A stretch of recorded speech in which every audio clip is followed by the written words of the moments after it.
ओम गणेशाय नमो नमः। ओम नमो नारायण।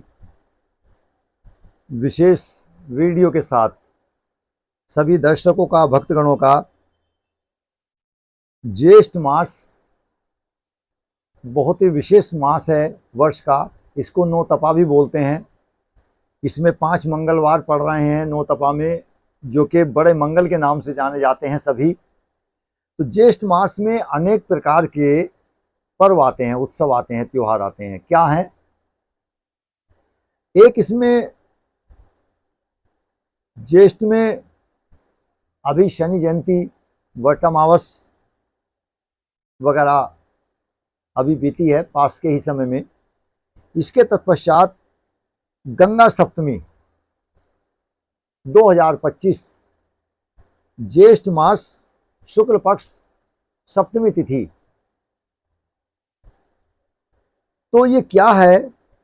हिंदू धर्म में गंगा सप्तमी का विशेष महत्व है। प्रिय दर्शकों, भक्तगणों, गंगा सप्तमी एक ऐसा पवित्र और पावन पर्व है। हर समाज, हर व्यक्ति, हर जाति, हर समुदाय का व्यक्ति इसको मानता है। किसी भी परिप्रेक्ष्य में माने, किसी भी रूप में माने, मानता है। कारण कि गंगा, माँ गंगा के किनारे पर पहुंचकर अनेक प्रकार से पूजा अर्चना अलग अलग भांति, अलग अलग प्रकार से लोग करते हैं, अपने अपने उस समय के अनुसार और उस कार्य के अनुसार। अनेक पर्वों पर अलग अलग और अलग अलग अनुष्ठान, अलग अलग कार्यों के निमित्त किए जाते हैं। जैसा भी जो कार्य होता है उसके अनुसार माँ गंगा के तट पर, कूल पर, किनारों पर ये पूजा होती है। और जन्म से लेकर मृत्यु तक के जितने भी कर्म हैं सब माँ गंगा के किनारे पर अनेक प्रकार से संपन्न होते हैं। एक विशिष्ट, चूंकि गंगा सप्तमी जो पर्व है, ऐसा पर्व है कि इस दिन माँ गंगा स्वर्गलोक से पृथ्वी लोक पर प्रकट हुई। ये माँ गंगा का प्रकटोत्सव है पृथ्वी लोक पर। यही दिन माँ गंगा का भोलेनाथ शिव जी के जटाओं में समाने का दिन है। इसलिए इसको गंगा सप्तमी, गंगा जयंती, गंगा अवतरण दिवस के नाम से हम लोग जानते हैं।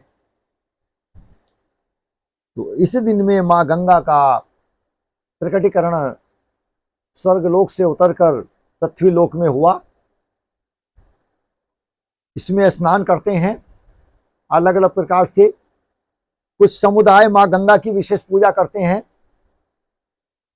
कुछ वाणिक लोग होते हैं जो माहेश्वरी होते हैं, वो लोग माँ गंगा को बहुत अधिक पूजते हैं, गंगा की ही आराधना पूजा करते हैं। तो माँ गंगा की सप्तमी तिथि में उनके लिए विशेष पर्व है, उसकी पूजा करें।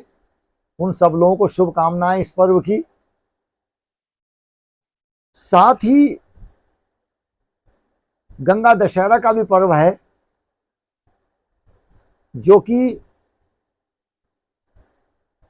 कोई ये पर्व गंगा दशहरा का मनाया जाएगा। देखिए कब, पहले गंगा प्रकटीकरण हुई, उसके बाद ही गंगा दशहरा आया। गंगा दशहरा पर अलग अलग प्रकार से करने का लोगों का निमित्त, जिन लोगों ने गंगा सप्तमी में किया उनका गंगा सप्तमी, जो लोग नहीं उसमें करते हैं वो दशहरा में।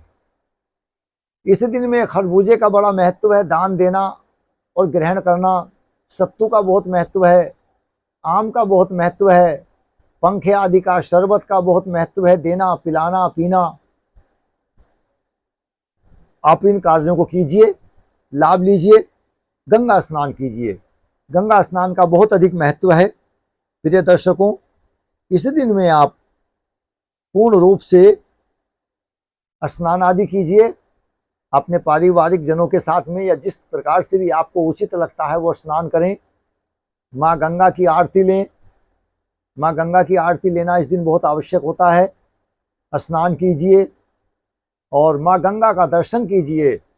दशहरे में जो गंगा मंदिर होते हैं उनमें आप लोग उनका दर्शन करें, महामाई को कुछ अर्पण करें, सफ़ेद दूध दीजिए। हल्दी का आप उसमें छोड़ सकते हैं, गंगा में केसर छोड़ सकते हैं, केसर से तिलक करिए माँ गंगा का। ये बहुत विशिष्ट उपाय है। माँ गंगा को कोई फल का अर्पण करें, कच्चे दूध का अर्पण करें और तुलसी के पौधे का माँ गंगा पर कहीं रोपण करें या तुलसी पत्र भी चढ़ावें माँ गंगा में, ये बहुत विशिष्ट उपाय होंगे। आप इस उपाय को कीजिए और गंगा दशहरा और सप्तमी तिथि को आप सफल बनाएं। आपका मंगलमय हो, कल्याण हो, आनंदित रहें। शुभकामनाएं आप सब लोगों को। जय सीताराम, जय राधे श्याम। ओम नमः शिवाय, ओम नमः शिवाय, ओम नमः शिवाय।